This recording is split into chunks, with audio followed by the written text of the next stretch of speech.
Okay. Good evening, all of you. How are you guys? जल्दी.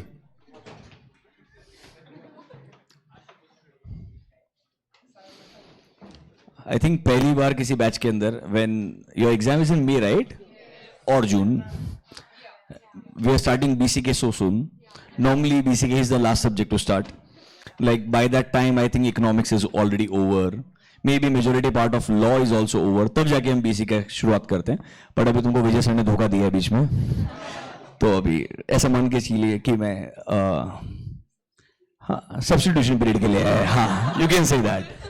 But substitution में we will finish BCK. Don't worry. By that time we'll come back. हम BCK खत्म कर देंगे. ठीक है? तो let's do one thing. ICI का मॉड्यूल कभी ओपन किया है BCK का? ICI मॉड्यूल्स आए तुम्हारे पास में? आए हैं क्या? कोई भी सब्जेक्ट का बुक ओपन किया है? Which subject? मैथ्स ओपन किया है?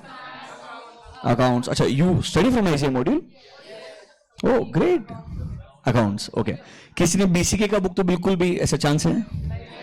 Have you looked at the chapter name at least? No, nothing. कुछ आइडिया नहीं है.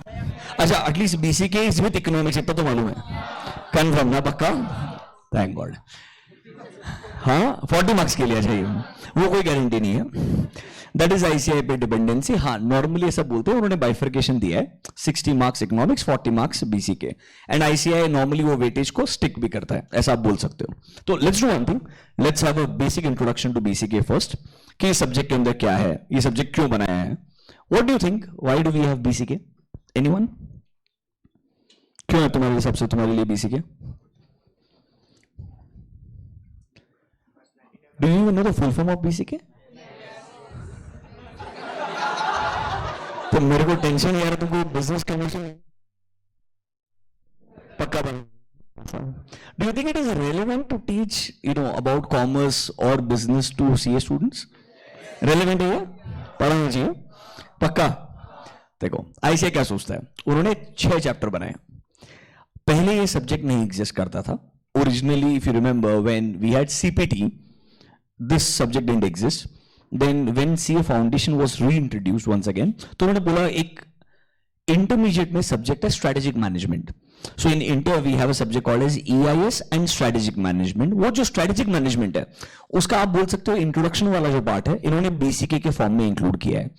So what they've done is strategic management की पूरे सब्जेक्ट का जो बेसिक इंट्रोडक्शन है उसको एक चैप्टर के फॉर्म में इंक्लूड किया. नेचर ऑफ बिजनेस करके चैप्टर बनाया जहां पर बिजनेस क्या होता है एंड मोस्ट इंपॉर्टेंटली डिस्कशन होगा एक वर्ड के ऊपर जिसको बोलते हैं बिजनेस एनवायरनमेंट. क्या बोलते हैं? Business environment. वो चैप्टर सबसे इंटरेस्टिंग है, सबसे ज्यादा डिटेल में है. थोड़ा ICI कैरिड अवे भी हो गया, बहुत ज्यादा भी लिखा है उसने, समझ रहे हो मेरा बात. और थोड़ा लैंग्वेज भी टेक्निकल है, जो कुछ आपको बहुत आसानी से समझ में आएगा और कुछ के लिए थोड़ा एफर्ट डालना पड़ेगा. सो बेसिकली उन्होंने एक चैप्टर SM का फर्स्ट चैप्टर कट किया. सुना क्या but copy paste? Have you heard of Control C Control V? Excel पे सुना होगा एटलीस्ट ऐसा. तो उन्होंने Control C नहीं किया, Control X किया, दैट इज कट. वहां से निकाल दिया, उसको यहां इंक्लूड कर दिया. तो तुम्हारा BCK सिलेबस कैसे बनता है, एक चैप्टर बनाया ऊपर से उठा के नीचे लेके आ गए. ठीक है. फिर एक चैप्टर उन्होंने क्या बनाया, आपको पढ़ा है क्या? LPG, लिबरलाइजेशन, प्राइवेटाइजेशन, ग्लोबल, ऐसा कुछ तो पढ़ा है? इकोनॉमिक्स में पढ़ा है क्या ऐसा कुछ? तुमको स्कूल में इकोनॉमिक्स था? स्कूल कॉलेज जो भी है तुम्हारा 11th 12th, कितने लोगों को इकोनॉमिक्स है ही नहीं? You didn't have economics in 11th 12th at all. तुम साइंस वाले हो? कितने लोग साइंस वाले हो? व्हाई? स्कोप नहीं है. This is not the right answer यार. स्कोप तो जिंदगी में हर चीज में है, मतलब ऐसा नहीं, कुछ नहीं करने में भी बहुत स्कोप है. Honestly speaking if you ask me, वो बोलना गलत है कि स्कोप नहीं है. That is not acceptable. ठीक है, I am not going to argue and make you rethink why you are sitting here. I am assuming you have thought through this. तुम सोच समझ के यहाँ पे आए हो, तो हम यहाँ से आगे जाएंगे. तो जिनको नहीं पढ़ाया होगा, तो there is a concept of new economic policy जो 1991 के अंदर डॉक्टर मनमोहन सिंह लेके आए थे for Indian economy. That is liberalisation, privatisation, globalisation. उसका एक अच्छा इंट्रोडक्शन वाला पार्ट आपके सिलेबस में इंक्लूड किया एक चैप्टर के अंदर. वो इंट्रोडक्शन है, पर साथ में उन्होंने क्या किया, कुछ नए टर्म्स को इंट्रोड्यूस किया. लाइक एक वर्ड है FDI. सुना क्या कभी word FDI? Foreign direct investment. Newspapers वगैरह के हेडलाइंस में आता है कभी कभी, पढ़ते हो न्यूज़पेपर्स? पुणे टाइम्स नहीं पूछ रहा मैं एक्चुअल न्यूज़पेपर्स पूछ रहा हूं जहां पे रेलेवेंट कंटेंट आता है। मतलब एफडीआई क्या हो गया, एफआईआई क्या हो गया, मतलब ये टर्म्स आपके लिए इंट्रोड्यूस किए हैं। So as a introduction that will come in chapter number 4। फिर उन्होंने एक चैप्टर बनाया चैप्टर नंबर 5। उस चैप्टर में बहुत सारे ऑर्गेनाइजेशंस के बारे में डिस्कशन किया है। Have you heard about regulators? कुछ सुना वर्ड रेगुलेटर्स? अच्छा, आरबीआई सुना है? क्या करता है आरबीआई?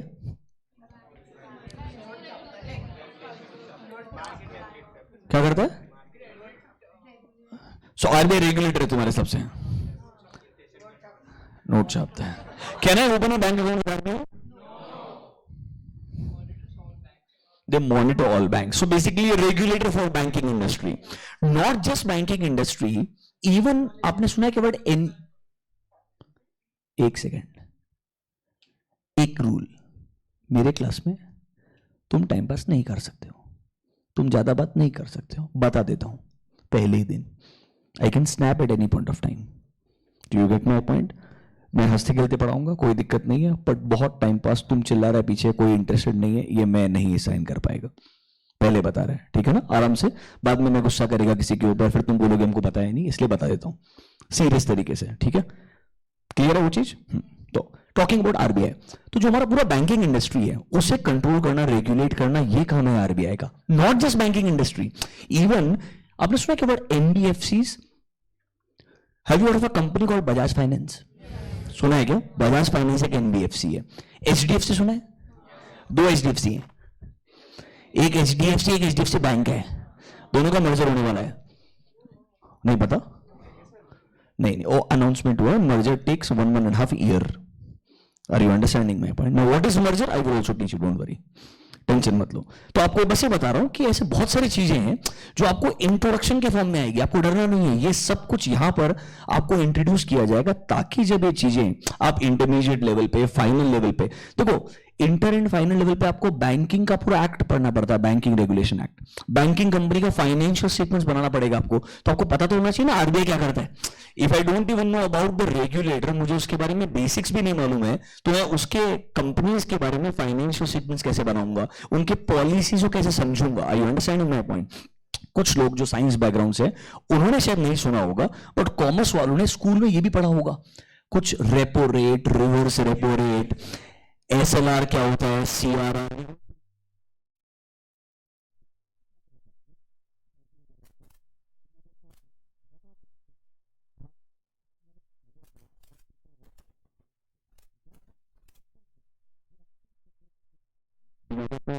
इसका एक अच्छा इंट्रोडक्शन चैप्टर नंबर 5 में इंक्लूड किया है। सो chapter 5 is about regulators, RBI के बारे में आएगा। Have you heard of SEBI? Securities exchange board of India. हमारा जो स्टॉक मार्केट हो गया, कैपिटल मार्केट को जो उनकी। अच्छा, have you heard of insurance companies? अब इंश्योरेंस भी एक इंडस्ट्री है, उसे भी कंट्रोल करने के लिए रेगुलेटर है, उसका नाम है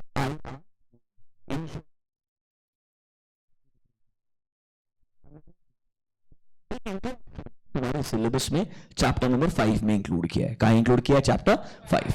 वापस से चैप्टर 2 इंटरमीडिएट का स्ट्रेटेजिक मैनेजमेंट जो है ना, उधर से उठा लिया, बिजनेस एनवायरमेंट का इंट्रोडक्शन।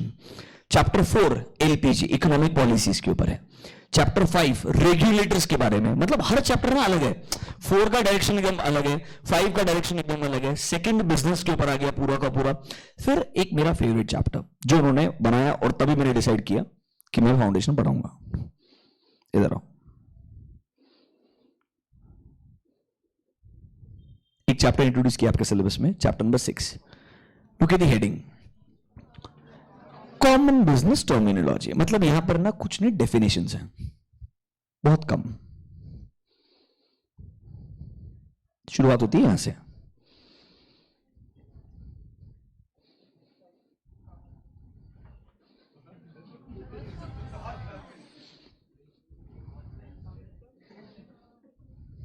होगा, खत्म होगा, don't worry.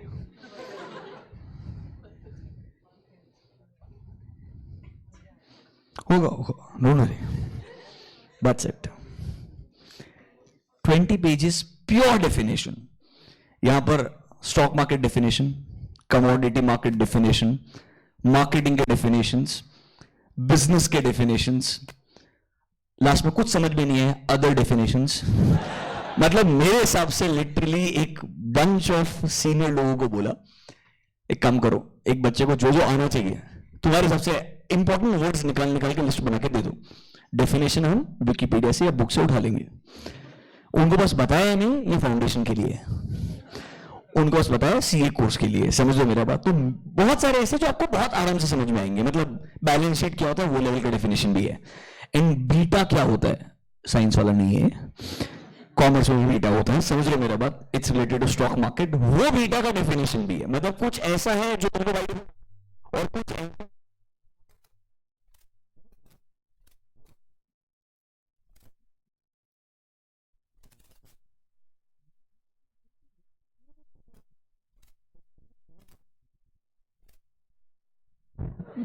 I am sure this will happen, don't worry about it, 100%। क्योंकि तुम्हारा गलती नहीं है वो। द रीजन बीइंग यार वो डेफिनेशन सिखाने से पहले फाइनेंशियल मैनेजमेंट कम से कम 200 घंटे पढ़ना चाहिए मिनिमम, इंटरमीडिएट लेवल पे। फिर फाइनल में एसएफएम में आने के बाद में उसका एप्लीकेशन आता है। अब यार आई एम सॉरी, मैं वो फेंकने वाला आदमी नहीं कि मैं तेरे को 2 मिनट में ऐसा समझाएगा कि 200 मिनट 200 घंटे का काम हो जाएगा। वो हो नहीं सकता है। जो बेसिक्स है वो बेसिक्स है। It will take time. I can just tell you that okay this is the meaning of this word. Normally इसका रेलेवेंस ऐसा होता है, बट वो एक्सप्लेनेशन के लिए मुझे मालूम है it will require way lot of time which may not be possible for me to invest in this lecture. Do you get my point? ऐसा होगा।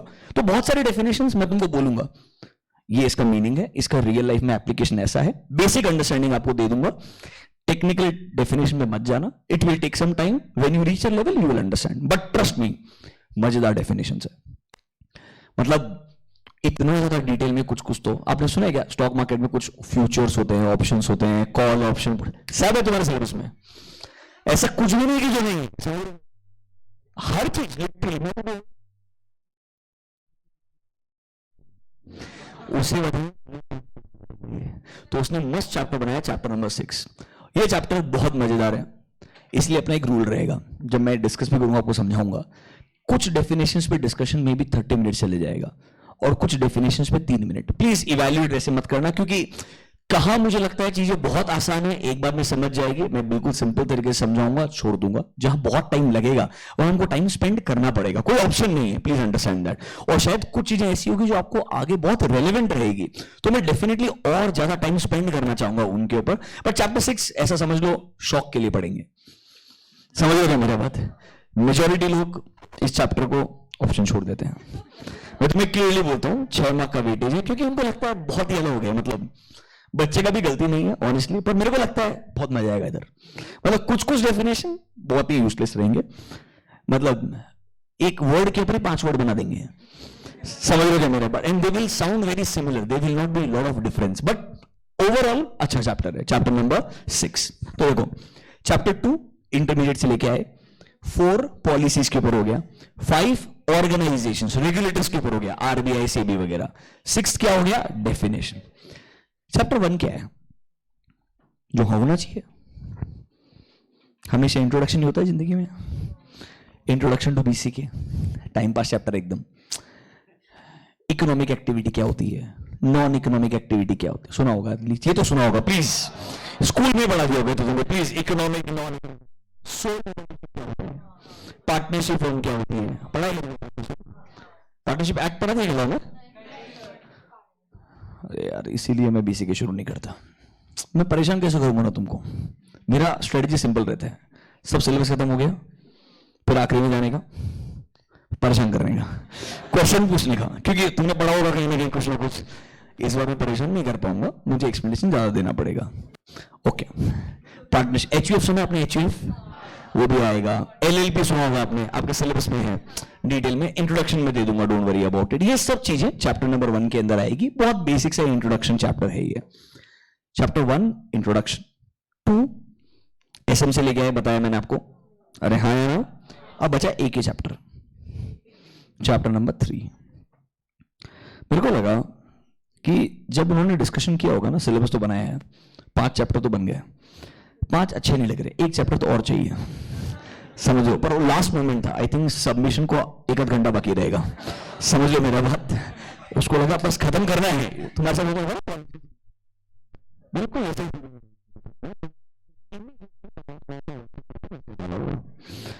कि कम करो। जितने भी डोमेस्टिक एंड इंटरनेशनल कंपनीज तुम्हारे दिमाग में आते हैं, कोई भी कंपनी का नाम विकिपीडिया पे जाओ, जो मिलते हैं कंट्रोल से करो फटाफट से और पेश कर दो। सिलेबस क्या देखो जरा, ये सारे कंपनीज जो है ना, इनका हिस्ट्री लिखा है।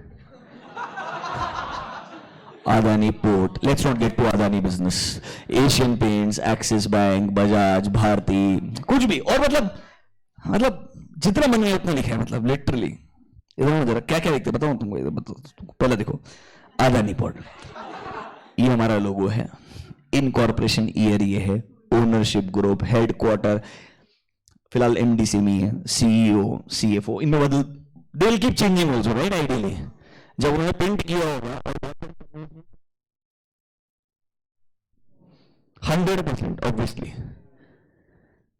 क्या पढ़ाऊं तुमको इसमें मैं,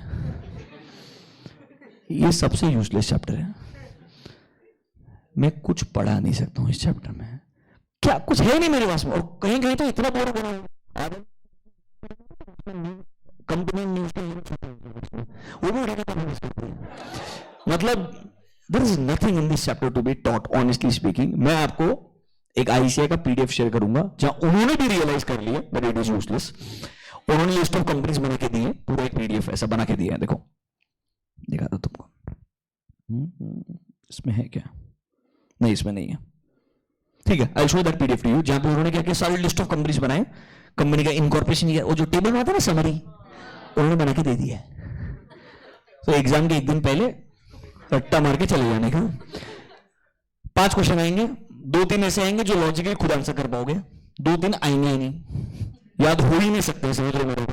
इंसान मेरे साथ मैं इसलिए तुमने से किसी का नाम पूछूंगा ही नहीं, मुझे पता है मेरे को याद ही नहीं रहेगा, मेरे को बहुत डिसऑर्डर है, I can't recall names. So नाम याद रखना, ईयर याद रखना, इट्स यूजलेस यार, this is not education according to me.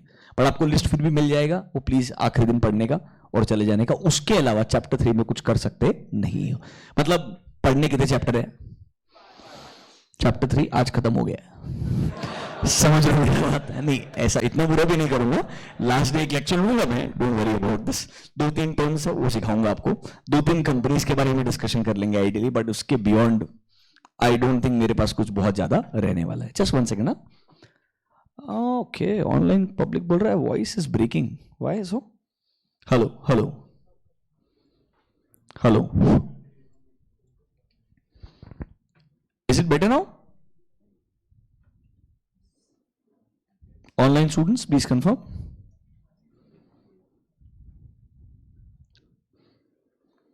Perfect. हाँ, so chapter 1 to 6 एक बेसिक अंडरस्टैंडिंग आया। अब बोलो शुरुआत कहां से करें, कहां से शुरुआत करें? चैप्टर नंबर 1 से 6 से, तुम बोलो, चलो तुम बोलो। These are in front of you. Third chapter शुरू करने का विजय सर ने तुमको बिगाड़ दिया है, मतलब ऐसा लगता है, नहीं ऐसा क्लियरली विजिबल है तुम्हारे चेहरे पे। चैप्टर 4 शुरू करने का, 6 शुरू करने का। चलो, thank you all for suggestion. हम चैप्टर 2 से शुरुआत करेंगे। हर बार मैं आपसे पूछूंगा, सजेशन लूंगा। I respect everyone's opinion, do you get my point? Chapter 2 इसलिए, द रीजन बीइंग सबसे डिटेल चैप्टर वही है यार, मतलब सबसे टाइम कंज्यूमिंग वही है, एंड थोड़ा बेस क्रिएट होते जाएगा। चैप्टर 2 में कुछ चीजें अच्छी भी रहेगी, कुछ चीजें बहुत ही बोरिंग भी रहने वाली है, but once this is over every chapter will be a different world. अगर ये टाइम पे खत्म होता तो हमारे पास में आराम से और डिटेल डिस्कशन करने का मौका रहता है। और चैप्टर 2 जब तक खत्म नहीं होगा, कुछ कुछ ऐसा 4, 5, 6 में रहेगा जो समझेगा ही नहीं। So we have to clear this base first, and then we can move on to chapter 4, 5 and 6. One thing we can do, chapter 6 के जो definitions हैं वो बहुत सारे हैं, तुमको समझ में आ गए होंगे। अब लास्ट के 5 दिन सिर्फ डेफिनेशन पढ़ते जाएंगे तो तुमको बहुत बोर होगा। सो chapter 6 is going to be part of our discussion on a daily basis. हर दिन एक दो डेफिनेशन पिक करते जाएंगे, जो जो रेलेवेंट डिस्कशन पॉइंट बनते जाएगा। इससे चैप्टर 6 स्लोली कंप्लीट भी होते जाएगा। और जिस चैप्टर में बोर हो रहा है एटलीस्ट मौका तो मिलेगा कुछ और सुनने का ideally. You get my point. हाँ तो ऐसा बोल रहे हो तुमको बोर होने वाले जैसे, मतलब शर्म नहीं आता हाँ बोलते हुए।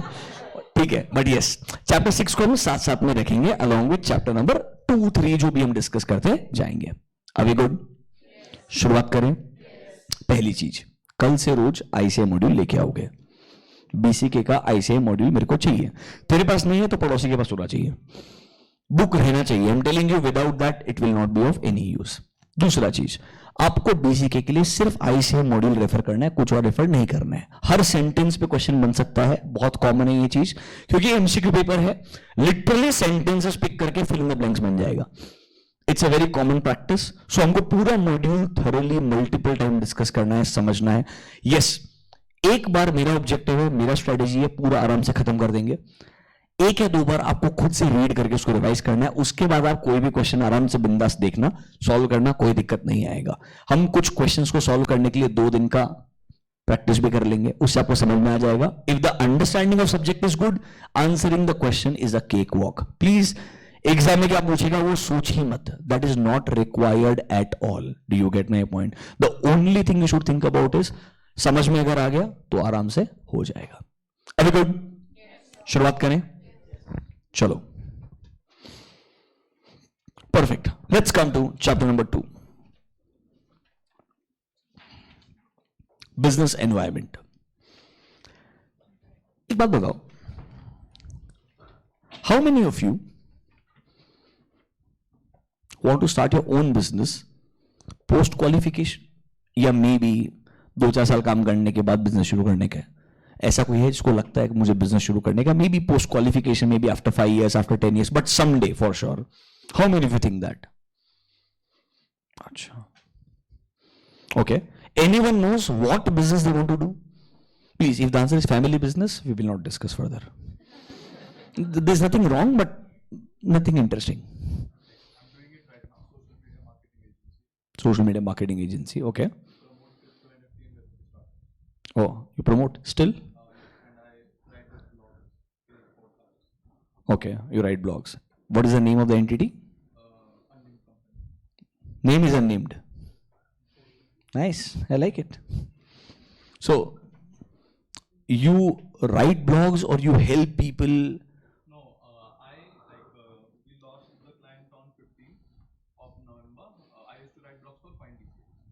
CoinDCX. Is it still working? CoinDCX.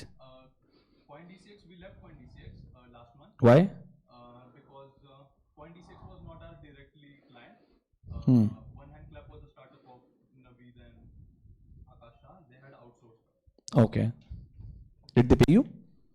Did they pay you on time? Were they able to? They did, but they paid very less comparative to others. So we were Okay. not worried. Okay. And it was not at all good. Not at all good. Okay. Crypto, we will not discuss. It's an interesting area. Do you get my point? But it's a gray area. People will have different perspectives. I was in support of it few years back. I would say almost 5 years back, not today. But looking at how things have panned out, I would want to keep myself away from it in general. So crypto will not discuss, but I would respect that. Yes, you are doing great at this age. If you're working towards it, it's nice. Anyone else? और कोई जो business शुरू करना चाहता है उसको मालूम है क्या बिजनेस करने का है? हाँ, किसका फैक्ट्री? Arms and ammunition. क्यों? बचपन से बंदूक में इंटरेस्ट है. अलग इंटरेस्ट है यार ये तो. कोई रैशनल इंसान जिसको पता है उसे एग्जैक्टली क्या करना है. सॉरी, मतलब इंटरेस्ट होगा तो बहुत अच्छा. I understand. Have you done any research about it? करूंगा एक दिन. Manufacturing, do you know that there is a rule, without a license you cannot do it, and license is given ideally by government only to specific entities which have a great track record and who sign an agreement that there will not be any wrong use of it. Just information. पता है क्या तेरे को? ठीक है, okay, ठीक.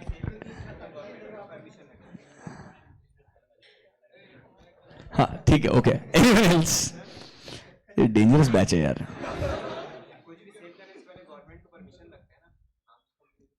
बनाने से पहले भी, सोचने से पहले भी। नेक्स्ट, और कोई? Anyone else? प्लीज थोड़ा नॉर्मल लेवल पे आ जाओ, इंदु लेवल पे। इसके सबसे कोई बिजनेस आइडिया है तुम्हारे पास में? मतलब crypto arms ammunition, I want something normal if possible. Anyone? हाँ,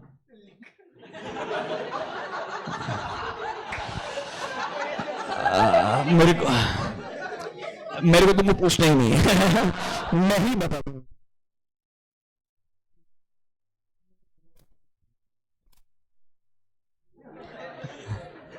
देखो, let's talk about certain businesses, ताकि आपको कुछ इंपॉर्टेंट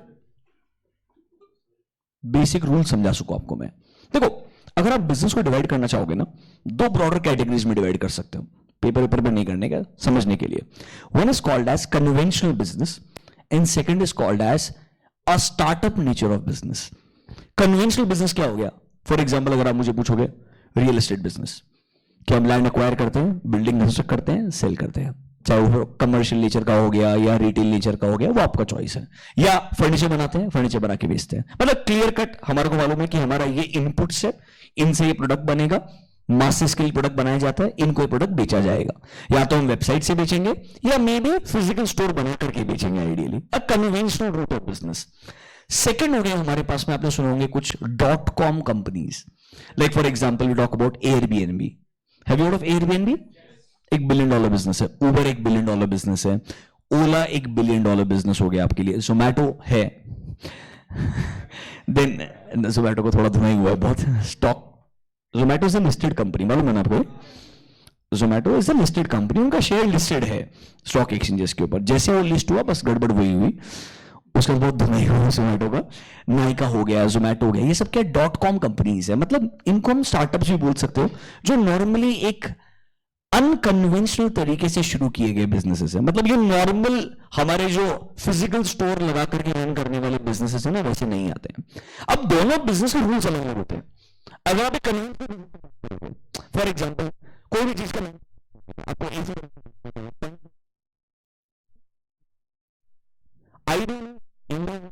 जहां पॉपुलेशन बहुत बड़ा है, डिमांड हर प्रोडक्ट का है, आप बस आइडेंटिफाई करो क्या चीज यहां पर कम बनती है, डिमांड ज्यादा है और सप्लाई कम है, आइडेंटिफाई दैट गैप, आप वो चीज बनाना शुरू करो। और बनाना मुश्किल है तो सबसे पहले रिटेलर बन जाओ, ट्रेडर बन जाओ, बाय करो और बेचो।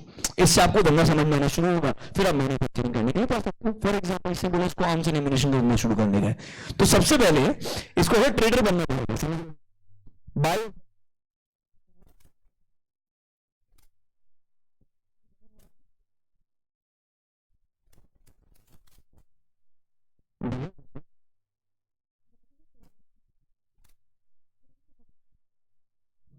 Have you heard of Airbnb? Let's take one example and discuss in detail. Airbnb सुना आप लोगों ने? कितने लोगों ने Airbnb सुना है? Honestly, raise your hands. You have heard the name. It's a business. Okay. क्या लगता है?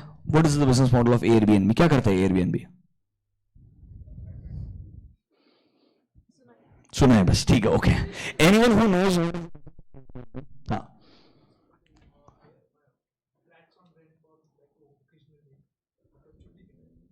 ओके। तो एयरबीएनबी किसी से अपार्टमेंट रेंट पे लेता है और तेरे को देता है।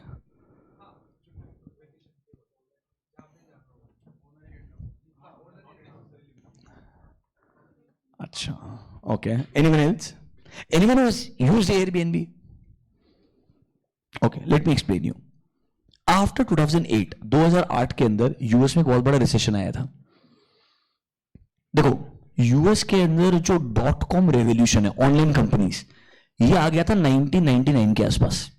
1996 से लेकर 2000 के अंदर बहुत सारे online companies, internet based companies ऊपर आए, स्टॉक प्राइसेस बढ़े, उसके बाद वो बबल बस्ट हुआ, मतलब खत्म हुआ, स्टॉक प्राइसेस गिरने शुरू हुए, लोगों के पैसे डूबे। 2000 से 2008, 8 साल तक शांति था, वापस यूएस ने बिल्ड करना शुरू किया। 2008 में वापस रिसेशन आया। क्यों हम यूएस के बारे में बात करें? वो सबसे फेमस डेवलप्ड इकोनॉमी है, वहां पे अगर कोई इंपैक्ट आता है, उसका इंपैक्ट मेजॉरिटी कंट्रीज पे आता है। तो 2008 में अगर वहां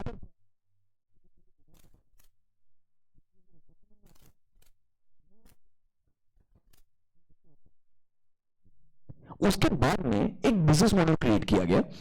सो एयरबीएनबी इज अ प्लेटफॉर्म. वो क्या बोलता है, if you go out, basic starting point है, तुमको ट्रैवल करने के लिए जाने का है. लेट्स से तुमको यूरोप के अंदर एक कंट्री में जाने का है. नॉर्मली इंडियन क्या करता था, एक एजेंट के पास जाएगा, उसे टिकट बनवाएगा, 10 दिन का आइटनरी बनवाएगा, यहाँ रुकूंगा, ब्रेकफास्ट इतने बजे करूंगा, यहाँ घूमने जाऊंगा, टच करके फोटो खींच के आऊंगा, मतलब 10 दिन का आइटनरी बना करके क्लोज करके आऊंगा. Right, I was dependent on an agent जो मेरे लिए होटल बुकिंग करेगा. एयरबीएनबी ने बोला, what if someone doesn't want to stay in a hotel. For example, हर कंट्री में हर जगह पे ऐसा लोकल इंसान रहेगा जिसके पास घर रहेगा, या मे बी ऐसा कोई जगह रहेगा जो कोई यूज नहीं कर रहा है. क्यों ना उसको ऑप्शन दिया जाए उसको किसी और को रेंट पे देने के लिए, maybe for a night, maybe for 2 nights, maybe for 7 days, maybe for 15 days. उन्होंने बस प्लेटफॉर्म बनाया. एयरबीएनबी किसी से भी, एयरबीएनबी प्लेटफॉर्म है, जैसे उबर अपना कार, उबर कार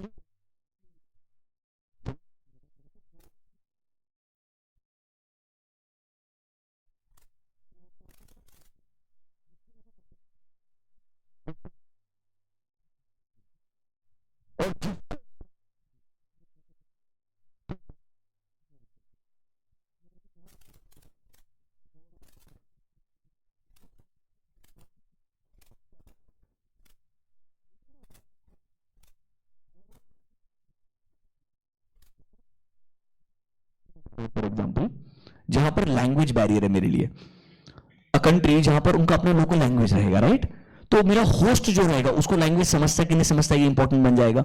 तो वो होस्ट का डिटेल्स रहता है पूरा का पूरा, ताकि इंसान चूज कर सकता है कि मुझे इसके घर में ही रहना है. Plus I get to know, I get to know about the local culture. मतलब मैं एक होटल के अंदर अगर रुकता हूँ, मैरिड के अंदर, एक बॉक्स के अंदर, तो वो होटल तो वैसा ही रहेगा ना जैसा हर जगह होता है दुनिया के अंदर.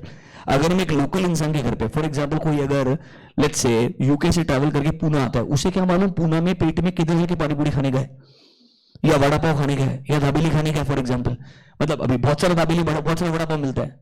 कौन सा वाला तुमको लगता है बहुत ऑथेंटिक रहेगा, वो तो तुम डिसाइड कर पाएगा ना, वो डिसाइड थोड़ी कर सकता है. So basically Airbnb became a platform that anyone in the world जिसके पास अपना जगह है वो वहां पर होस्ट बन सकता है. और कोई भी इंसान जो दुनिया में ट्रैवल, और हर जो रेंट या प्रॉपर्टी बुक किया जाएगा उसके पैसे में से कुछ पैसा कमीशन के फॉर्म पे एयरबीएनबी के पास जाएगा. अब सोचो रेकरिंग नेचर का बिजनेस है. मतलब जस्ट इमेजिन कितने लोग दुनिया के अंदर, कितनी प्रॉपर्टीज, और कितने लोग ट्रैवल करते रहेंगे, कितने लोग उन प्रॉपर्टीज को कंज्यूम करते रहेंगे. हमारी कंट्री में इतना पिकअप नहीं हुआ, पर जिन कंट्रीज में जहां टूरिज्म बहुत ज्यादा होता है, for example talk about Bali, Indonesia Bali, do you get my point, बहुत बहुत फेमस है वहां पे. तुम यूएस जाओ, यूके जाओ, यूरोप के अंदर किसी भी कंट्री में जाओ, एयरबीएनबी बहुत प्रोमिनेंट है. क्यों? क्योंकि वहां पे अदरवाइज नॉर्मल होटल ही बहुत एक्सपेंसिव होता है. तो वहां पर आपको उतना पैसा पे करने के बजाय एक अच्छे जगह पे सेफली रहने का मौका मिलता है, लोकल लोगों से एंगेज करने का मौका मिलता है. What I am trying to say is, business के ना 3 थंब रूल होते हैं. सबसे पहला होता है फाइंड अ प्रॉब्लम. क्या होता है? मतलब जरूरी नहीं है हमेशा ऐसा हो, but majority businesses, if you ask me, the thought process should be, can you find a problem? For example, why Uber? Because local transportation was a problem. So people thought why not a professional application. But एक बात सोचो, जिंदगी में पहले हम क्या बोलते थे, यार ऑटो वाले भैया परेशान करते हैं, समझ रहे हो, वहां से हमको उबर मिला, अब उबर वाले भैया परेशान करते हैं, फिर ऑटो वाले पे आ गए, समझ रहे, साइकिल समझ हो गया लाइफ का. But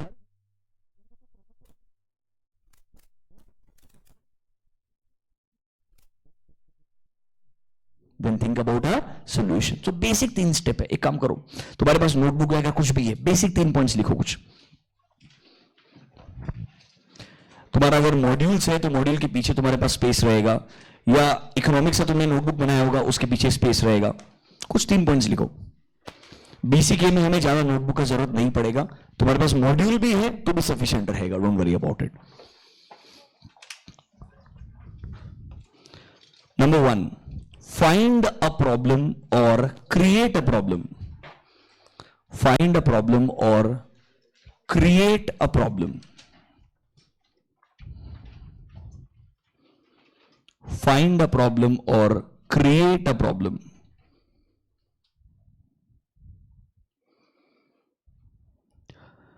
public, don't worry. Today, after this lecture, I'll spend some time to understand कि वॉल्यूम के सेटिंग्स में कुछ चेंजेस करने के, will take care of that. ठीक है, आज के लिए थोड़ा बेयर करो फॉर नेक्स्ट 15 मिनट्स. हाँ, फाइंड द प्रॉब्लम और create. What is creating a problem? See finding a problem is easy. अब सब लोग जिंदगी में नेगेटिव सोचते हो, राइट? हर जगह प्रॉब्लम तो दिखता ही होगा यार. देखो कितना भी इंसान पॉजिटिव रहे, प्रॉब्लम तो दिखता ही होगा ना. पार्किंग ऐसा है, रोड में गड्ढा है. Finding a problem is easy according to me. It's not a problem, right? How do you create a problem? Can you give me an example of a company which created a problem? क्या बात कर रहे हो यार? बहुत simple सा answer है. Banking industry. Jio created a problem. How?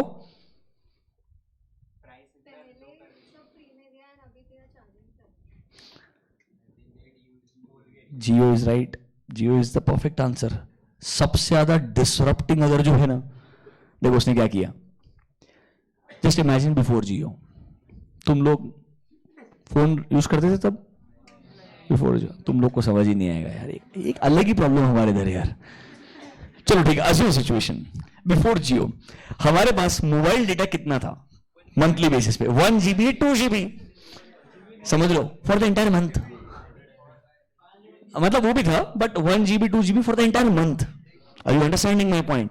और इंसान जिंदगी आराम से जी रहा था, कोई प्रॉब्लम नहीं था. आप समझ रहे हो मेरी बात? There was no problem. Suddenly mister Mukesh Ambani came and he said free. We don't know till when but it's free. Then you said sir what about call? ओ उसके लिए तो चार्ज करना ही नहीं चाहिए था क्योंकि calling was always free. But they didn't inform you. Are you understanding my point? When you're calling, it's using data. So you're paying double price. Data के लिए भी प्राइस, कॉल के डेटा के लिए अलग प्राइस. जबकि एक्चुअली मैंने data के लिए एक बार अगर पे किया फिर वो कॉल से कंज्यूम हो पैसा भी कंज्यूम हो, क्या फर्क पड़ता है? Then they realize नहीं, उसके लिए पैसा से चार्ज नहीं करने का है. Calling free by default. अब अगर इंसान को फ्री में कुछ मिला तो इंडिया में if you are Rishabh, your number is Rishabh, then second number is Rishabh Jio. हर किसी ने सेकेंड सिम जियो का ले लिया. फैक्ट है कि नहीं है? आइडियली मतलब ऑलमोस्ट इंडिया का 30-40% पॉपुलेशन ने तो पक्का ले लिया होगा, मेरे को ऐसा लगता है. ठीक है, क्योंकि फ्री मिल रहा था. Why do you think Reliance was doing this? क्या लगता है आपको ऑब्जेक्टिव क्या था? This was nothing different from drug addiction. It is same. They were distributing drug to you, and I mean that giving you data free of cost is basically helping you how to waste more time. अगर तुमको data free of cost दिया तो use करेगा, एक बार आदत पड़ जाएगा, फिर उसके बाद में जो बोलेगा नहीं अब तो चार्ज करना पड़ेगा ना यार, चल मैं कम चार्ज करूंगा कोई दिक्कत नहीं है. Do you get me point? But charge तो करना पड़ेगा ना मेरे को यार. पर डेटा का तुझे अगर एक बार आदत पड़ गया है तो तुझे कंज्यूम तो करना ही पड़ेगा ना यार. मतलब from 2 GB in a month we have reached 2 GB in a day. Some of you maybe 2 GB in morning. Do you get my point? But slowly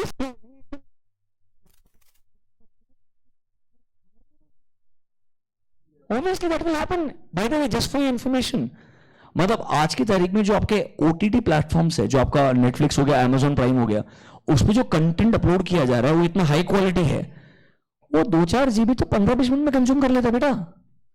if you are watching high quality content, consumption of 2-4 GB is nothing. You all know this really well. So what I am trying to say, they all created a new structure कि आप सबको compulsion बना दो कि बिना data के आप जी नहीं सकते हो. मैं आपको सिचुएशन समझाता हूं, समझना 2 मिनट के लिए शांति से. And I can tell you this with experience. हाँ, before Jio happened, on an average अगर आपके पास एक पोस्टपेड कनेक्शन है, पोस्टपेड प्रीपेड मालूम रहेगा, पोस्टपेड कनेक्शन है, एवरेज एयरटेल का बिल उस जमाने में 700 से 1000 रुपए एक इंसान का आता था. It was very normal. I am talking about 6-7 years back. उसके बाद इन्फ्लेशन बढ़ाई है, आई होप नो. ठीक बात है. जब मैं उस जमाने में एक सर्विस के लिए 500 से 1000 रुपए पे कर रहा था मंथली बेसिस पे पर पर्सन। आज वो मुझे उससे बेटर सर्विस दे रहे हैं। उस जमाने में तो 2G था, आज हम 4G 5G का बात कर रहे हैं। बेटर सर्विस देने मेरे को और मेरे को current situation is, if I am not wrong, I think when you do a recharge, prepaid का रिचार्ज अगर आप करते हैं, आई थिंक 500-600 रुपए का रहता है ना 3 महीने के लिए, और आपको पर डे 2 GB दिया जाएगा। मतलब still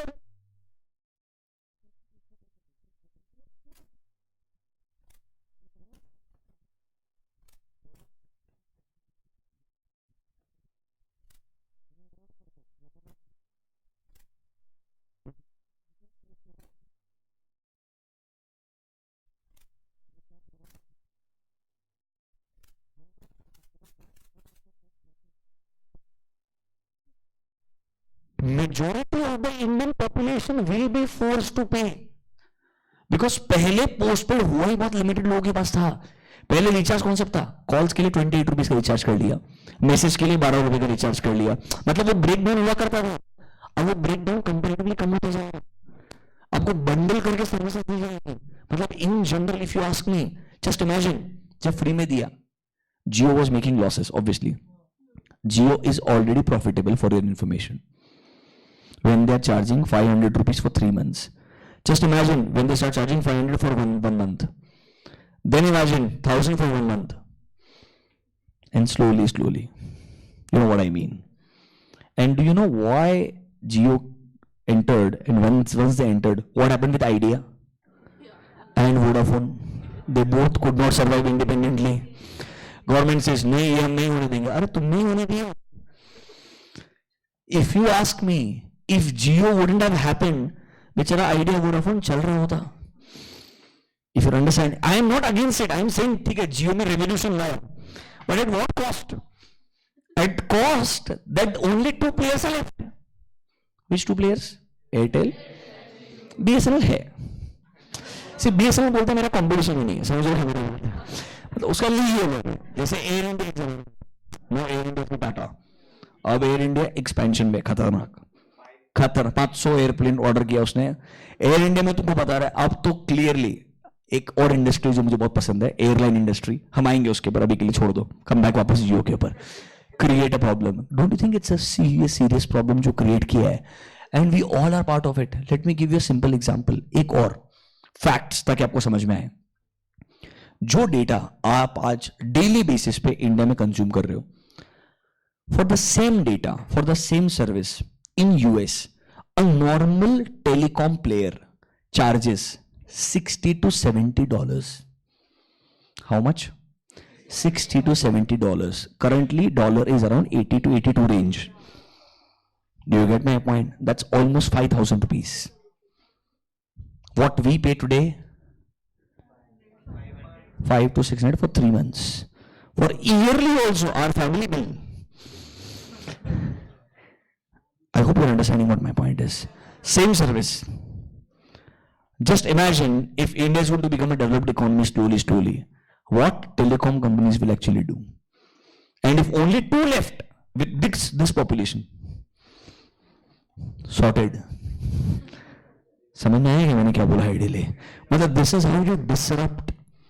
This was a clear-cut disruption without making people realize, because free, and we all were trapped. Are you understanding my point? This is called as creating a problem. Now, not every organization can create a problem, but very strong organizations can easily do this. Point number 1, समझ में आया क्या? Number 2, find a solution. पहला point हो गया find a problem, दूसरा find a solution. जो problem आपने आइडेंटिफाई किया उसका सोल्यूशन ढूंढो यार। मतलब अभी अगर आप सोचेंगे मेजॉरिटी ऑफ द बिजनेसेस, चलो let's take another example, bookmyshow.com क्यों आया? आपको क्या लगता है? Why bookmyshow came? थिएटर भी जाके टिकट बुक करना पड़ता था ना, हमको आलसी बनना था, we didn't want to do this, line में खड़ा होना पड़ेगा, है ना? आपको मालूम है ना, एक जमाने में जब IPL अभी भी चलता है, मतलब अभी तो ठीक है, but I am talking about years back, book my show पे लोग IPL जब टिकट बुक करते थे, IPL के फिजिकल पासेस कुरियरों के घर पे आते थे, हम वहां से QR कोड पे आ गए। I hope you're understanding what I am saying. Physical मतलब just imagine book my show भी फिजिकल पासेस कलेक्ट करता होगा, आपको कुरियर भेजता होगा. मतलब एक वेबसाइट तुमसे ऑर्डर लेकर के तुमको टिकट कुरियर करके. आज ऐसा होता है क्या? आज का अपन ने मूवी टिकट बुक किया, तुमको टिकट कुरियर होके आएगा. It's gone. I hope you're understanding my point. So Book My Show started at that time when there was no one thinking कि सिनेमा हॉल्स या प्लेस का बुकिंग एक जगह पे होना चाहिए. वो पहला ऑर्गेनाइजेशन था जिसने सोचा. And it took them almost 10 years to become profitable. By the way 10 साल लगा उनको इस चीज को समझ करके इवॉल्व होकर के डिस्टर्ब होने के लिए. Do you get my point? But today if you look at it, it's one of the best players, क्योंकि आज की तारीख में कोई और नया कॉम्पिटिटर आने नहीं दिया उन्होंने आसानी से. बट दे आइडेंटिफाइड कि if you stay in a city like Bangalore, तुमको मूवी देखने के लिए जाने का है. पहले होता था कि ट्रैफिक नहीं था, तुम बाइक चला कर जाकर के गए, टिकट ले लिया, वापस आ गए, फिर मूवी देखने के लिए चले गए. इस बार तुम जब पहली बार जाओगे तुम वापस नहीं आओगे. You all no really. अब जस्ट इमेजिन ना, पूना में with in 30 minutes 10 years back you could go anywhere. तुम तो इतने से थे 10 साल पहले, बट अदरवाइज तुमने अपने पेरेंट्स से अगर पूछा होगा 10 साल पहले पुणे में आप किधर भी आ सकते हो. मतलब 15 किलोमीटर भी है ना, within 30 minutes you can reach wherever you want to. Today there are Tilak road, sometimes you are on Tilak road for 30 minutes. It's common. मतलब I am trying to say overall they thought about this कि इस तरीके से चीजें pan out होगी, and there needs to be something which solves this problem. So every business is all about finding a problem and then thinking of a decent solution जिससे शायद मेरे user को कुछ बेनिफिट पास ऑन किया जा सकता है. ऑनेस्टली बताऊं क्या, पहले 2 पॉइंट बहुत आसान है. हर किसी को लगता है मैं रोज प्रॉब्लम सोचता है, रोज सॉल्यूशन निकालता है. सबसे टफ चीज क्या है? Point number 3, implementing the solution. That is the toughest possible job. Entrepreneurship is not about an idea. Trust me. मतलब मैं बहुत सालों से बोलते आया था, कोई ऐसा लोग बोलते हैं ना कि यार मतलब my idea is everything. Yes, very few ideas in the history have been like that there have been a breakthrough. Do you get my point? But now it's not about idea. मतलब अगर तुम सोच रहे हो कोई ना कोई same चीज सोच रहा होगा सेम क्लास के अंदर ही यार, बिकॉज आप सबका एनवायरमेंट सेम है, आप सब लोग ऑलमोस्ट सेम चीज एक्सपीरियंस करते हो. Do you get my point? Same problem सबको दिख रहा होगा, हर किसी के दिमाग में सॉल्यूशन होगा. But the toughest possible job is implementing, and trust me it's not a easy job. आपको आइडियली सब कुछ गिव अप करके, सब छोड़ छाड़ करके उसके अंदर जाना पड़ता है. Then only you can actually truly create a great organisation. These are like simple 3 steps what people say, what you should keep in mind. So next time when they say तुमको अगर अपने बिजनेस के बारे में सोचने का है, gun का इंटरेस्ट के बजाय find a problem. Do you get my point? Then think about a solution, and then slowly you never know, अगर आपके दिमाग में कोई आइडिया आता है and eventually after 5 years 10 years you think about implementing it, it can be a new organisation और a great organisation all together. Basic समझ में आया क्या? पक्का? अब नीचे लिखो objectives of business, objectives of conventional business, rather objectives of conventional business. Objectives of conventional business. एक बात बताओ, अब तो हम कन्वेंशनल बिजनेस पे आ गए, एकदम सिंपल सा. बिजनेस का सबसे इंपॉर्टेंट ऑब्जेक्टिव तुम्हारे हिसाब से क्या होता है? प्रॉफिटेबिलिटी. बात खत्म सर, हमको पता है यही इंपॉर्टेंट है, कभी बोलने का नहीं है ऐसा. ये ऑब्जेक्टिव है, but never talk about this. Remember, सबसे पहले कन्वेंशनल बिजनेस सोचता है अबाउट सर्वाइवल. अगर कोई नया धंधा शुरू किया है, क्या लोग मेरे प्रोडक्ट को एक्सेप्ट करेंगे? क्या एटलीस्ट मैं ब्रेक इवन तक पहुंचूंगा? क्या सुना एक बार ब्रेक इवन पॉइंट? सुना break even point? Break even point ऐसा पॉइंट होता है, it's a no profit no loss situation. मतलब यहां तक तुम्हारा पूरा लॉसेस कवर होगा, इसके ऊपर अगर तुम जाओगे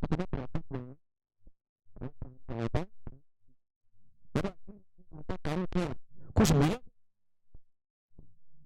that is called as break even point. Normally 1-2-3 मजेदार सब्जेक्ट्स हैं, कॉस्टिंग, फाइनेंशियल मैनेजमेंट, ऑडिटिंग वाले पार्ट, ये सब इंटरमीडिएट लेवल पे आएंगे, जहां पर इन चीजों को और डिटेल में डिस्कस किया जाएगा. सिर्फ इंट्रोडक्शन है अभी के लिए.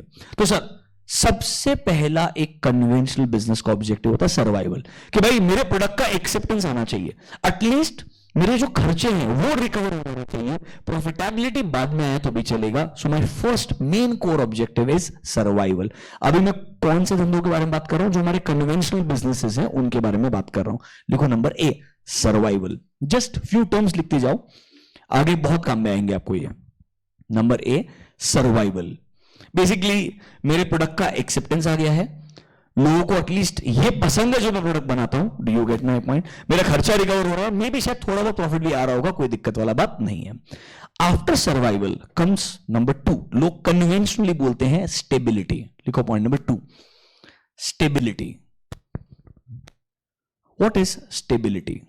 मतलब सर प्रोडक्ट एक्सेप्ट हो गया है, अब फॉर एग्जाम्पल अगर मैं चाय बनाता है तो सर मेरा अगर एक कप चाय बनाने का कॉस्ट 5 रुपए है, मैं 7 रुपए में आराम से चाय का कप बेच रहा है और दिन के अंदर लेट्स से मैं X number of cups easily sell कर पा रहा है, पर डे में एक डिसेंट प्रॉफिट अर्न कर पा रहा है. Do you get my point? क्या ना, इसे मंथ ऑन मंथ अगर मैं कंपेयर करूंगा तो एटलीस्ट मेरे को एक 10%, 20%, 30% डिसेंट रिटर्न्स मिलने शुरू हो गए. मतलब which is more than sufficient for me to run the business. That is called as stability. मतलब एक बेसिक सिचुएशन. इसके बाद में अब आगे एक्सपेंशन के बारे में सोचते हो तो पहला हो गया सर्वाइवल, ब्रेक इवन तक पहुंचेंगे क्या, फिर एक डिसेंट रिटर्न मिलना शुरू होगा, that is called as stability. अब थर्ड वाला लिखो पॉइंट नंबर 3, एक्सपेंशन और ग्रोथ. एक्सपेंशन और ग्रोथ, ये सब अलग अलग स्ट्रेटेजीज है. स्टेबिलिटी भी एक स्ट्रेटेजी है, एक्सपेंशन भी एक स्ट्रेटेजी है. ये सब कुछ आपको आगे इंटरमीडिएट में बढ़ाया जाएगा. यहां पर सिर्फ एक बेस है कि ये वर्ड्स इंट्रोड्यूस किए जा रहे हैं ताकि थोड़ा अंडरस्टैंडिंग डेवलप होगा. ये सेम वर्ड्स ना बेटा बहुत सेंटेंसेज में आएंगे. मतलब मैं ऑनेस्टली डायरेक्टली चैप्टर 2 में कुछ क्यों नहीं पढ़ा रहा हूं. चैप्टर 2 डायरेक्टली पढ़ने के लिए दिया और तुमको बोला मेरे को एक्सप्लेन करिए क्या है, थोड़ा डिफिकल्ट हो जाएगा. कुछ बेसिक समझाना शुरू किया, फिर जब हम इनको डिस्कस करने के लिए जाएंगे you will understand them better. Trust me about this. तो sir what is this expansion और ग्रोथ? क्या लगता है व्हाट इज एक्सपेंशन और ग्रोथ? नंबर ऑफ यूनिट्स बढ़ाने का. आइडियली 2 स्टोर है, 2 से 20 स्टोर्स पे गए, 200 स्टोर्स पे गए, ऑनलाइन बेचना शुरू किया. व्हाट इज एग्जिस्टिंग वॉल्यूम है वो वॉल्यूम को बढ़ाने का. That is called as expansion और ग्रोथ. या सेम प्रोडक्ट के बजाय नए 3 प्रोडक्ट और लेकर गए, वो भी तो ग्रोथ है यार. ग्रोथ का मतलब ये नहीं है सिर्फ ये प्रोडक्ट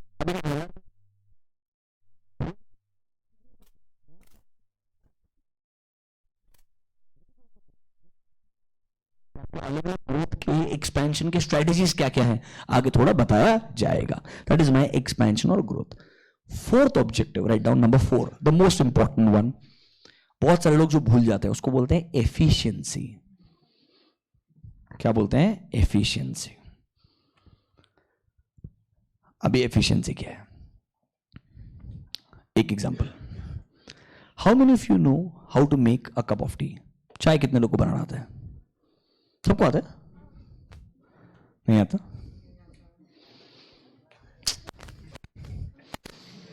अच्छा, कौन कौन था किस किस को चाय बनाना आता था? Raise your hands one second. ठीक है, ओके, परफेक्ट.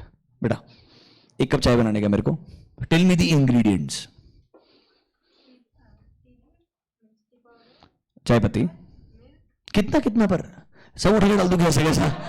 1 कप चाय बनाने का मेरे को इंग्रेडिएंट्स चाहिए. 1 चम्मच चाय पत्ती, पानी डालने का कितना? हाफ अ कप, तो आधा कप पानी. आधा कप पानी, 1 चम्मच चाय पत्ती, चीनी जितना तुमको चाहिए तुम्हारे हिसाब से. ठीक है. अदरक वदरक डालने का, केसर डालने का, इलायची डालने का. और हाँ, केसर चाय खाता मस्त रहता एकदम. मैं राजस्थान से बेटा. राजस्थान में देर आर फ्यू स्पॉट्स जो एक्चुअली फेमस है फॉर केसर चाय. बहुत मजेदार होती है, स्मेल बहुत अच्छा होता है. वापस आ जाओ. हाँ, केसर चाय पत्ती जो डालने का है, पानी को उबालने का, चाय का मसाला भी डाल सकते हो अगर है तो. ठीक है. अगर मेरे को 1 कप नहीं 100 कप बनाने का है तो मल्टीप्लाई 100 करना चाहिए ना. 1 चम्मच चाय पत्ती मल्टीप्लाई 2 चम्मच चीनी 100%. क्योंकि शुगर एकदम सेम प्रोपोर्शन में नहीं लगता है, चाय पत्ती सेम प्रोपोर्शन में नहीं लगता है, वो पानी में कितना घुलता है वो हमेशा सब्जेक्टिव रहता है. समझ लो क्या मेरा बात? तो कैसे पता चलेगा 100 कप चाय के लिए क्या चाहिए? कभी आप नीचे दो अंकल या कोई भी जो चाय बना रहे फॉर एग्जाम्पल, उनको देखा होगा ना, ऐसे ऐसे डालते फटाफट फटाफट अपने जजमेंट के अंदर, ये पतीले के अंदर इस लेवल तक बना तो 100 कप बन जाएंगे। उनका अलग मेजरमेंट का तरीका होता है, that comes with experience. So efficiency के ब्रैकेट्स में लिखो इनपुट आउटपुट रेशो। एफिशिएंसी के ब्रैकेट्स में लिखो इनपुट आउटपुट रेशो।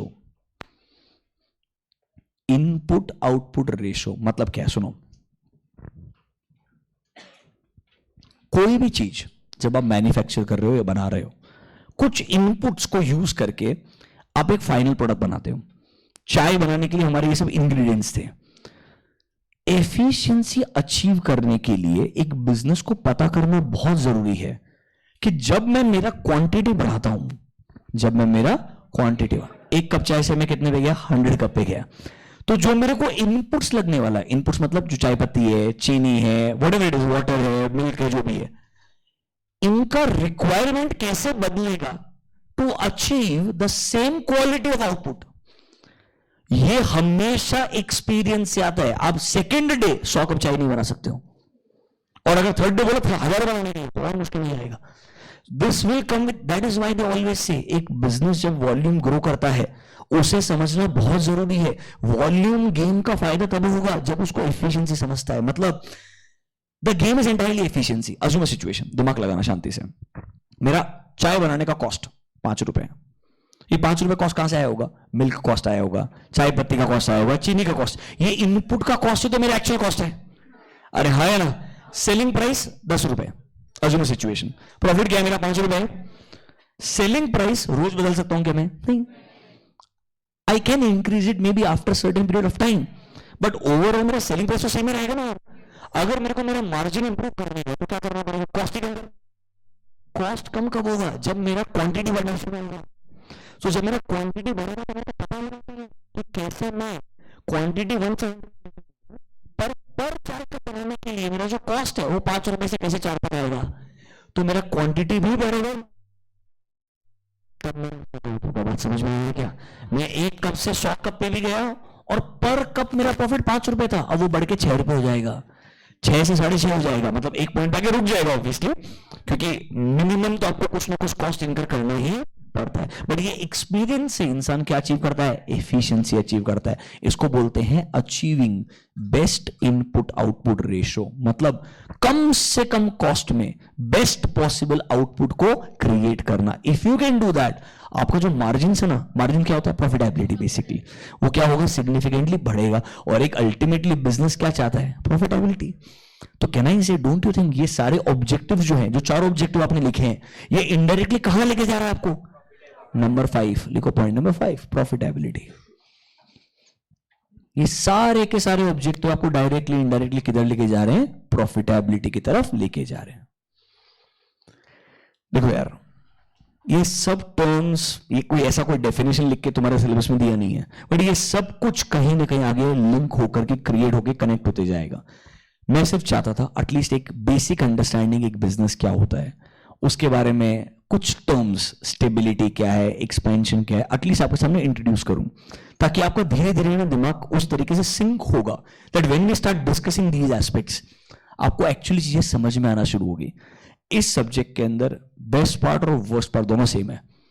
बहुत सारा लिखा है, बहुत अच्छा लिखा है, और जब तक समझ में नहीं आएगा पास नहीं हो सकते हैं। मैं तुमको लिटरली बोलता हूं, कुछ कुछ सेंटेंसेस इतने खतरनाक है ना। एक एग्जांपल चलो देख ही लेते हैं। कुछ वर्ड दिख रहा है कॉम्प्लेक्स? दिख रहा है कॉम्प्लेक्स? एक बार पढ़ो जरा क्या लिखा है।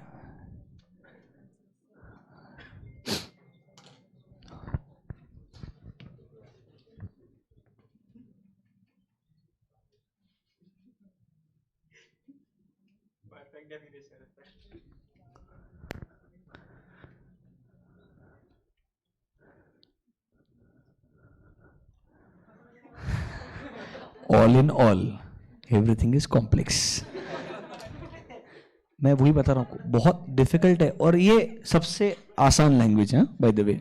आगे धीरे धीरे तुम समझ नहीं रहे हो, ये उठाया इंटरमीडिएट से, control X, you are forgetting. I start control C copy, cut किया ये, समझ रहे हो मेरा बात? जो ऊपर नहीं है अभी, वहां से उठा के सीधे इधर डाल दिया है।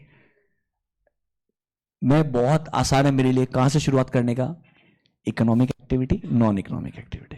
जिससे पैसा कमाओगे इकोनॉमिक, जिससे नहीं कमाओगे नॉन इकोनॉमिक। खत्म एक कॉन्सेप्ट। और तुमको लगे हो मस्त पड़ा है, सब समझ में आ गया तुमको। सोल प्रोप्राइटरशिप जाएंगे वहां पे पढ़ने का, मैं मना नहीं कर रहे, बट टाइम पहले वहां स्पेंड करना चाहिए, दिमाग को थोड़ा स्ट्रेच करने का मौका मिले। लगना चाहिए ना जो बोल रहा है सुनना पड़ेगा। और एक तो मेरा स्पीड, मैं बहुत धीरे बात करता आजकल। हाँ, this is very slow. If you will listen to me 5 years back, I will just go. मतलब ठीक है, अब इतना मुश्किल नहीं होगा तुमको, but ideal see there is a change, because I think Vijay sir से मेरा स्पीड शायद मैच हो जाएगा, बट बाकी एसएम सर, जीबी सर का थोड़ा टोन अलग रहता है, मेरा टोन अलग रहेगा, ऑब्वियसली डिफरेंस रहेगा। तो डोंट वरी, तुमको धीरे धीरे आदत पड़ जाएगी। बट द पॉइंट इज, ये जो लैंग्वेज है ना बेटा, it's not going to be very easy to understand in one go. थोड़ा आपको बेस क्रिएट करना पड़ेगा, थोड़ी चीजें समझनी पड़ेगी। व्हेन वी रीच देयर, जैसे कल परसों हम ये पढ़ना शुरू करेंगे, ट्रस्ट में आपको समझेगा वापस, बट आपको फोकस करना पड़ेगा, टाइम स्पेंड करना पड़ेगा, सुनना पड़ेगा, तब जाकर के ये पॉसिबल होगा। और समझेगा तो ही एग्जाम में क्वेश्चन समझेगा। I hope you are understanding my point. इस सब्जेक्ट में विदाउट अंडरस्टैंडिंग पास होना पॉसिबल नहीं है, विद अंडरस्टैंडिंग पास होना बहुत आसान है। बहुत मतलब लिटरली बहुत आसान है। I will show you questions, you will be like ये समझता है मेरे को। Is that clear to you? Close your books. दो चीजें, हाँ तुम्हारा लेक्चर 5 to 6 ही है ना? 5 मिनट एक्स्ट्रा हो गया आज यार, कुछ नहीं है। Do you have any lecture after this? ये लास्ट लेक्चर है ना? बेस्ट है, फिर तो कोई दिक्कत ही नहीं है यार। मेरे को लगा मैंने किसी को वेट करा दिया। कल की रिगार्डिंग अनाउंसमेंट कुछ किया है? लेक्चर है कि नहीं है तुम्हारा फेस टू फेस? ऑनलाइन है, व्हाट्सएप पे आएगा। मोस्टली कल ऑनलाइन लेक्चर रहेगा, आपको कंफर्म कर देंगे व्हाट्सएप ग्रुप के ऊपर आइडियली। कल अगर ऑनलाइन लेक्चर होगा तो शायद मेरे हिसाब से SM sir wants to take extended lecture, he wants to take 4 to 6। किस्मत देखो मेरी यार, शुरू करता हूँ सेकंड ही रोक दिया मेरे को आइडियल। तो कल शायद एसएम सर एक्सटेंडेड लेक्चर लेंगे। From next day we will continue as it is. Sincerely face to face आओ, बुक लेकर के आओ, समझ रहे हो मेरा बात? पानी पीते रहो, च्युइंगम खा सकते हो मेरी क्लास में, मेरे लेक्चर में, किसी को परेशान नहीं कर सकते हो। प्लीज ऐसा कुछ मत करना तुम खा के बाजू वाले को परेशान कर रहे हो, वो एक्सेप्टेबल नहीं है। मेरे क्लास में सिंपल रूल है, you have to be awake, you have to listen to me, you have to try to understand. If you understand, everything is sorted. Are we good? Thank you, see you tomorrow, bye.